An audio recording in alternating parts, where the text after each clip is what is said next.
Welcome to Media Melanie Talks TV. I'm Melanie, and today I am back to talk about a festive AF spy thriller on Netflix called Black Doves.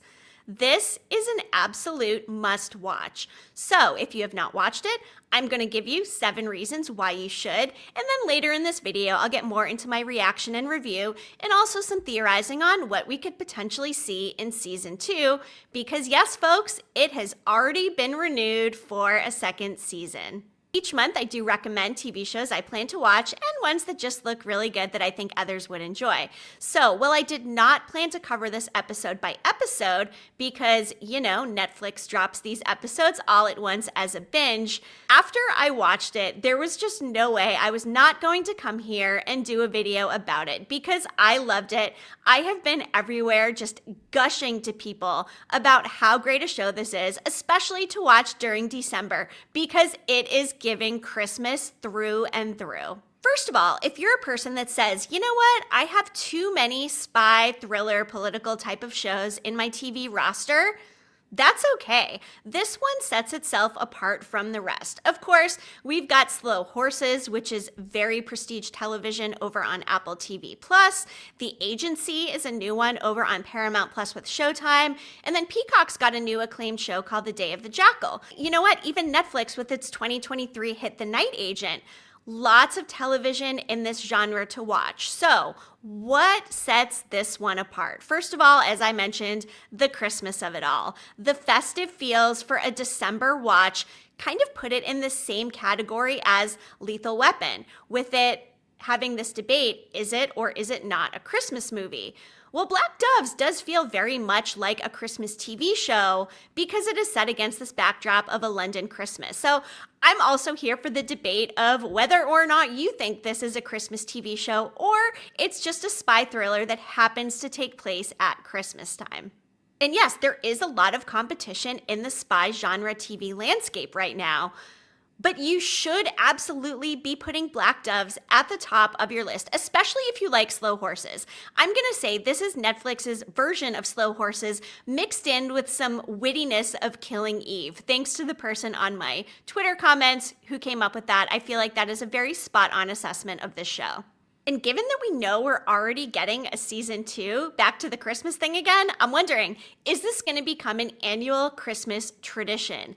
I certainly hope so, and I do hope part of their strategy for releasing it in 2025 is to do the same thing and do a December release, because now people are going to know about it, we're going to be looking forward to it, and wondering, what is the next step in this spy thriller? What is going to transpire in the second season? The door has very much been left open for more storylines.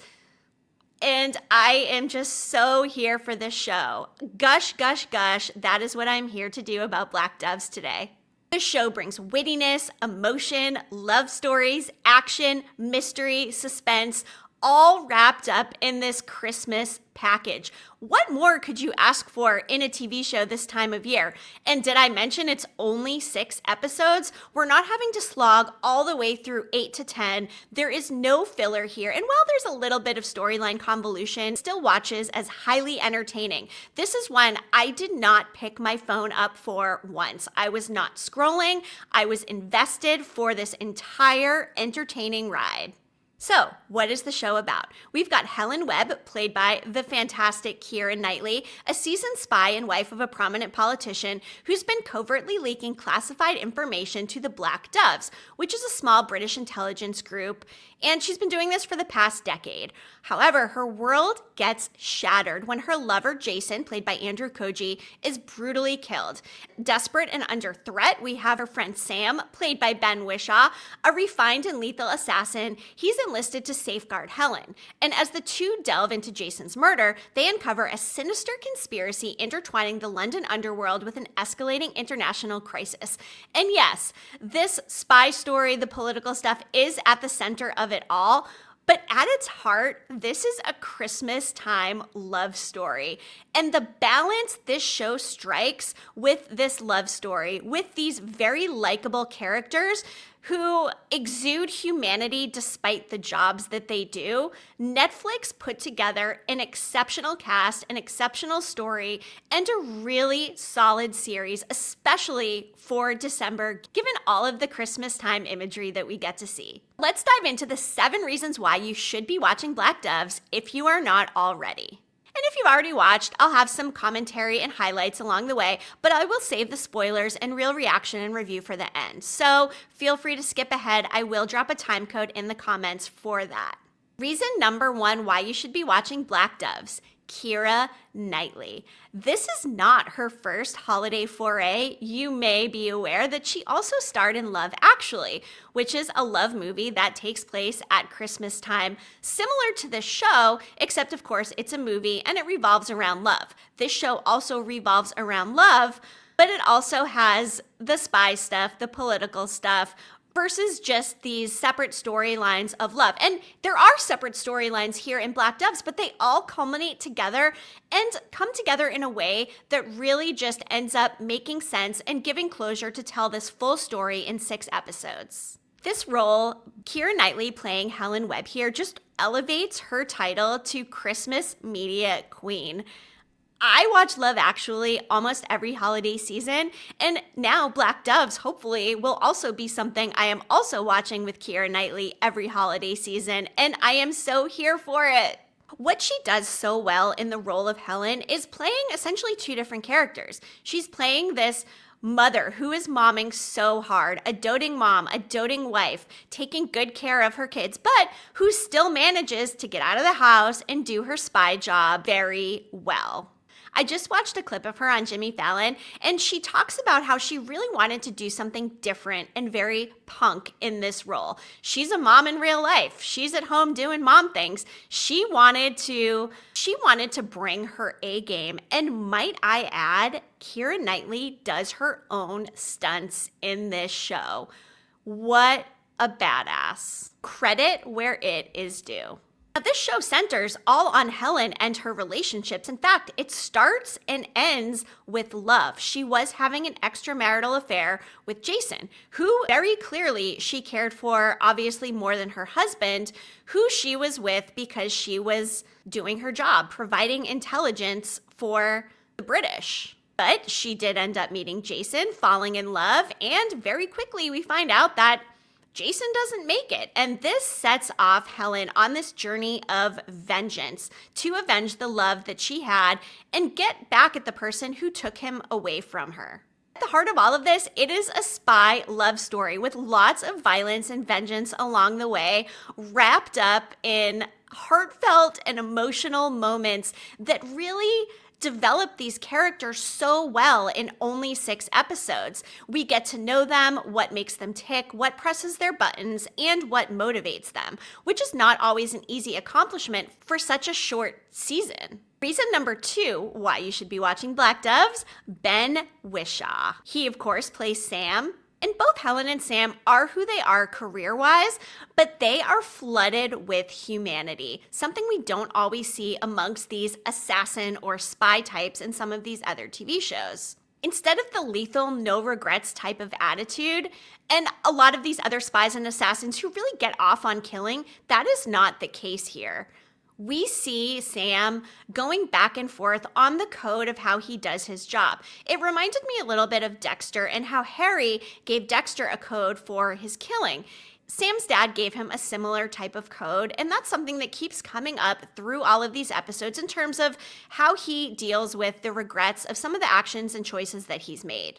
There are so many moments in this first season where we see tears coming out of Sam's eyes, and I believed them. I believed he was really crying and stricken by the emotion of these difficult choices that he had to make. You cannot always believe the emotions of actors, and I am here to say I bought hook, line, and sinker every single emotional tidbit that we were given from Sam this season. The tears in his eyes just seemed so real and so poignant for some of these storylines. You could see how much he cares for Michael, how much Sam cares for Helen, how much he cares about the choices that he's made. He doesn't just shoot people, kill them, and let it go. He continues to process these choices, but he is stuck in this career, so he's making the best of what he does while really balancing the humanity of it all with his character.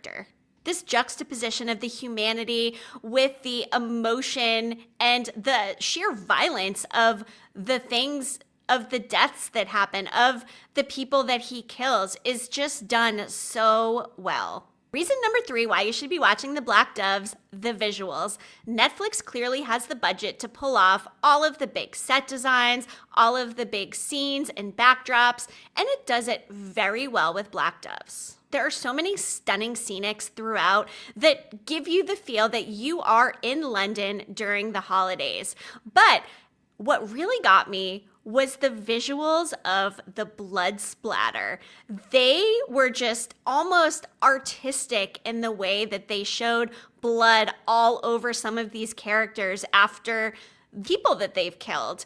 Seeing them covered in blood on their faces while they're either trying to flee or just have a regular conversation just adds this extra sort of artistic visual element to all the violence and the deaths. Number 4 reason why you should be watching Black Doves, the Christmas of it all. I've mentioned Lethal Weapon. I've mentioned Love Actually. I think Black Doves is setting the bar for Christmas television series, which we don't see a lot of. There are some shows that infuse holidays into their storylines and whatnot, but for the most part, TV shows are evergreen, meaning that they take place any given time of year. There's no specific seasonal element to them. But latching on to the Christmas was so smart, releasing this in early December with 6 episodes, giving something for people to watch during the holidays. Maybe you're not feeling the Charlie Brown Christmas special this year. You know what? Watch Black Doves. Infusing the holiday cheer on a very dark story and backdrop just works well with this idea of balance, as I've been talking about. The balance of the emotions to the violence, the balance of the holiday cheer to the things below the surface that are happening in this geopolitical landscape with all of the conspiracies. It's just very smart. And it's not just all jingle bells and reindeer. You're peeling back these layers to see so much more when on the surface we're just thinking, okay, it's Christmas time. Things are great. Things are cheery. Guess what? They are very much not. But the dichotomy of this light Christmas feel with all of the dark storylines, everything about it, love. Number 5 reason why you should be streaming Black Doves on Netflix. Action scenes galore. Okay, there were maybe a couple of over-the-top shootout scenes, one in particular where I was kind of surprised to see the majority of the people all die. Maybe a little bit unbelievable. But the fighting and violence didn't feel overdone. It felt more a device to keep us entertained and keep the action moving, avoid that really slow pace to keep us entertained and tuned in, which it did for me. Like I said, I was not on my phone scrolling. I'm not always a huge fan of action, but it felt like it was just enough with the intertwining of the emotions, of the love story behind it all, of the friendships, of the conspiracies. It kept it very on-brand spy while also infusing all of these other fantastic elements into the show.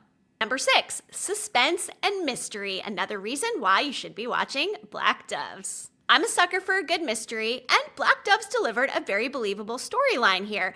Yes, there were some parts that were a little bit convoluted, but it all ended up shaking out in a way that made good sense in the end and told a complete story. It's a relatively straightforward plot, but the characters are so dynamic. Seeing the motivations, seeing why they are making some of these choices, and seeing who ends up being behind it all is a really great payoff. Although not exactly what I was expecting, that's okay. I was satisfied. The number 7 reason why you absolutely should be streaming Black Doves this December is it is a very easy binge. Only 6 episodes. It almost watches more like a long Christmas movie than it does a TV show. I kind of expected this would be more of a limited series, right? Only 6 episodes. Not a lot of first seasons only have 6 episodes. They forced the 8, maybe the 10. They did not force anything here. Again, there was very little fluff and filler, little bit of convolution, but this was so easy for me to binge. December's a busy month. I wasn't even sure I would get through all of it. Wasn't even sure I'd be here to cover it. Again, here I am because I felt so strongly about my sentiments about the show after watching. I had to come and record a video and let you guys know that you need to watch this one too. Maybe you're watching The Agency. Maybe you're watching The Day of the Jackal. You know what? You've probably already watched Slow Horses Season 4. And again, maybe you feel like you have too many spy thrillers on your TV roster. But this one is different. It is the Christmas of it all. It is the emotion of it all. It is Keira Knightley being an absolute badass. And really, this worked better as a binge. I don't always say that. I'm a fan of the weekly release, so I can let things marinate from week to week, think about it, formulate some theories. But for this one, I was ready to dive right into the next episode. I don't think it necessarily would have worked better as a weekly series because it was only 6 episodes, which is just kind of a sweet spot for a binge, even coming from a person who does appreciate more of the weekly watch formula. Given the holiday nature, the compelling story, it really is just the perfect candidate for a seasonal binge. Which is interesting because if you're not watching it during the holidays, will it hit the same? If I had not gotten to this and watched it in, say, February or March, would I feel the same way? Would I feel, oh, well, it's not the holidays anymore, so it's not hitting the same way? That's interesting. And really the only way we'll know that is for when people are watching it after the holiday season. So I am kind of curious if you happen to be watching this video in the future and you watched it outside of December, how did you feel about it? Does that change the way that you see this? I'm hoping everybody watches this in December. That is why I am here, to deliver the message. This is a very December show. You need to watch this during the holiday season. If I have not drilled that in enough yet in my 7 reasons that I just gave you, I'm hoping that you go online and read some other reviews and really add this one to your watch list. It was so entertaining. The wit, the emotion, the storytelling, the actors, the visuals, the Christmas, just everything about it. And it is not a perfect show. It is not 100% perfect, but from the perspective of it being an easy watch, highly entertaining, only 6 episodes, you guys do not miss out on Black Dove Season 1 on Netflix. Now, this is the time for some spoilers and a little bit more of the reaction and review. So if you have not watched and you don't want to get spoiled, turn this off and come back to the video again once you do watch. For those of you who have watched, I am hoping that you feel just as strongly about this as I do. I was doing a little bit of poking around on the internet, and as it turns out, there was a whole alternate ending for this season, and they even filmed the scenes for it and then backpedaled and said, you know what, we're not going to do that. So we did, of course, learn that Trent Clark, the son of Alex Clark, a crime boss, was ultimately the one responsible for the ambassador's death. He put some things into play that caused a whole slew of deaths, all because of his action of killing the ambassador. But the show actually had something kind of different in mind here. This is the quote from that Cosmopolitan magazine article. Okay, so it turns out Trent Clark wasn't the original murderer of the Chinese ambassador. Instead, it was meant to be MI5 agent Perryman who would kill the ambassador on Reed's instructions after Trent knocked him over.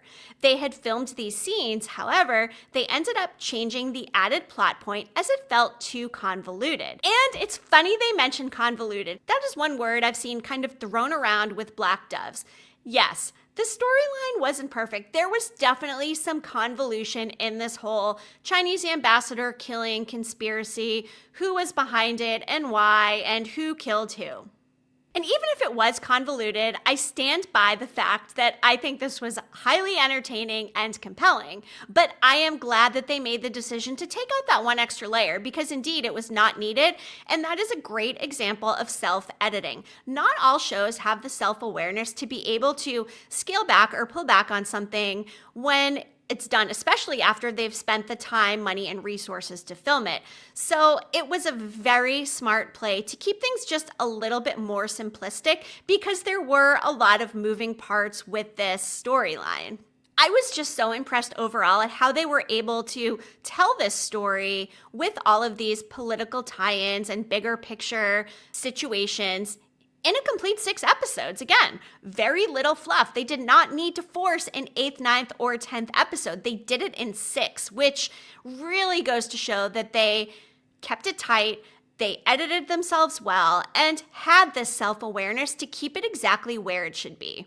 I was so vested in this entire season, if you have not noticed that already. In terms of predictability, I was convinced back at the beginning when we saw Helen jotting down the SY, I thought it meant secretary. That was a really great red herring. Of course, we do come to find out that it meant Steve Yerrick, who was Helen's husband's right-hand man, who was somehow involved with the Chinese ambassador's death cover-up. He, of course, attempted to frame the CIA intelligence agent Cole Atwood, who, by the way, I was shocked he made it out of that shootout. All the people to make it, yeah, that's great, but to see all those dead bodies there and he's the only one that makes it out, that was one moment I was kind of like, I don't fully know if I believe that. I feel like one of the sides of that shootout should have reigned victorious, but that did work because it allowed Helen to walk out of there without the blood on her hands, of course, after Sam ends up making the very difficult decisions to get on the Cross's shit list and kill Trent and his mom, Alex. I'm just going to throw it out there, though. Even though the SY did not end up meaning secretary, I would not be surprised if in season 2 we see a bad guy storyline for Wallace. We do find out he will be elected prime minister, which puts him in a much higher position of power. And given the fact that he probably suspects his wife is a spy, the stakes are much higher. And will that impact potentially his decision to be the one to take her out? Or will it be a big will he, won't he type of thing, which if you're watching Silo and you know Bernard and Meadows, this whole will they, won't they in regards to a relationship and having to make difficult choices might play in here for Black Doves and for Wallace in season 2. And really, I'm still questioning whether or not Wallace actually knows who Helen is. There were quite a few clues given to him that his wife is in fact a spy, including one of his colleagues saying, "Oh, you really don't know, do you?" Wallace comes around and he questions the night he and Helen met, why she came back to his room, which of course we know was to retrieve the lighter, and really had nothing to do with sleeping with him, but that ended up launching her into this relationship, into this marriage, into having kids. And as Helen had mentioned, she kept meaning to leave, but she never did. And now she is very ingrained in this role of wife, mother, and spy because it makes it much more difficult to leave once you are vested into this marriage, especially once you become a parent. And I can't pretend to know what it's like to be a parent and a spy, but just being a mom in general, and you can see the way Helen really cares for and is attentive to her kids, minus that one time when she was in the house and the 2 police assassins are coming after her and she tells her daughter to get back to bed. She does still say it in the nicest mom way possible that she can given the circumstances. But by all counts, she is a great mom.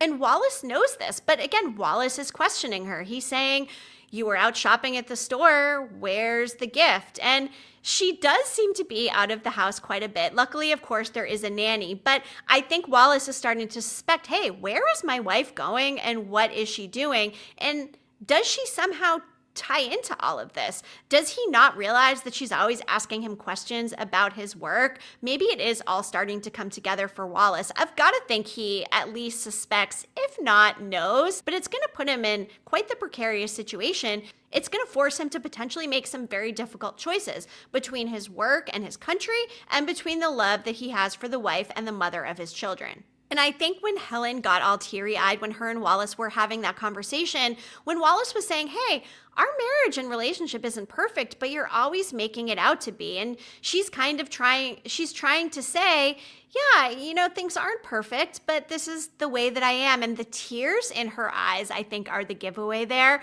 It could be construed as she's just emotional because her and her husband are having a difficult conversation, which was something that they did not do often. Helen was always putting out the appearance that things were perfect, things were fine. So maybe the tears could be indicative of just the emotions behind the difficult conversation, but I think Wallace is going to see right through those tears. And by the end of this season, I do think he knows. I think he knows about Helen, and he just doesn't know exactly what to do about it.